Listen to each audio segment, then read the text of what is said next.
of interest na ang Pasay City Police kaugnay ng isang pasahero na hinulnap ng rider ng isang motorcycle taxi company. Nagpapatrol, Zian Ambrosio. Sa madilim na bahaging ito ng EDSA Pasay, ibinaba umano ng rider ng motorcycle taxi ang pasahero niyang 23 taong gulang na call center agent. Madaling araw nitong Miyerkules. Pero pinagnakawan umano ng rider ang kanyang pasahero. Kwento ng biktima na nakikilala si Annie, nasa Cubao siya na mag-book sa motorcycle taxi app papuntang Makati. Pero imbis na kumaliwa papasok ng Makati, dinire-diretso umano ng rider papuntang Pasay. Nagtanong po siya ng, ma'am, pwede niyo po ba akong samahan saglit lang? Ay, hindi po yun kasi may work ako. Doon na po ako nag-start mag-panic. Kasi ba't po siya dumiretso? Tapos yung pagtatanong ko sa kanya, kuya, ba't ka ganito, ganyan? Lumiko. Ba't ka dumiretso, hindi ka lumiko? Malungkot daw po siya, sabi niya. Yun po yung paulit-ulit niya na sinasabi. Lalo po natakot ang biktima dahil binilisan pa umano ng Move It rider ang pagmamaneho. Umiiyak na po ako, ganyan. Tapos paulit-ulit ako, ibabano ng kuya. Tapos po, until pumayag na po siya na ibababa niya ako.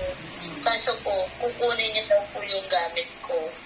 So, nung sinabi niya po yung daw pangit pakinggan, parang pumayag na po ako kasi hindi ko alam kung saan niya ako dadalhin eh.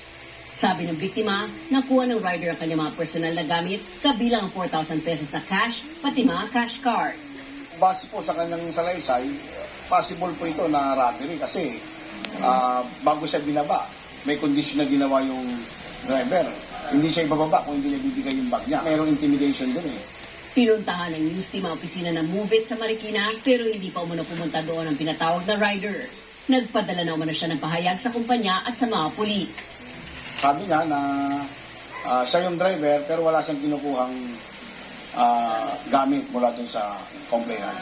Nagulat and nakakalungkot kasi wala namang kung taong like mag-i-invento or biglang mag-brought up ng ganitong problema kung hindi naman po totoo. Lalo na po para sa akin kasi babae po ako. So yung mga ganung hindi talaga siya biro and nakakatrauma po.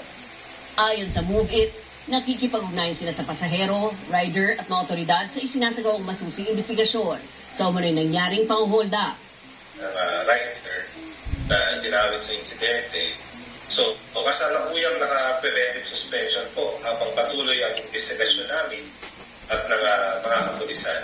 Sinisigurado po namin na ang pasahero at rider ng Move It ng platform po ay may zero tolerance po, no? Pagdating sa mga ganitong ulit insidente. Siguro dapat, bago sila sumakay, mamit na nila yung driver. Siguro, kung nakakit ng mukha yung driver, patanggal nila at mag-picture sila.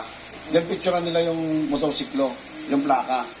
Nakatakda naman mag-usap ang pamunuan ng Move It at ang pasahero kaugnay ng nangyari. Zian Ambrosio, ABS-CBN News.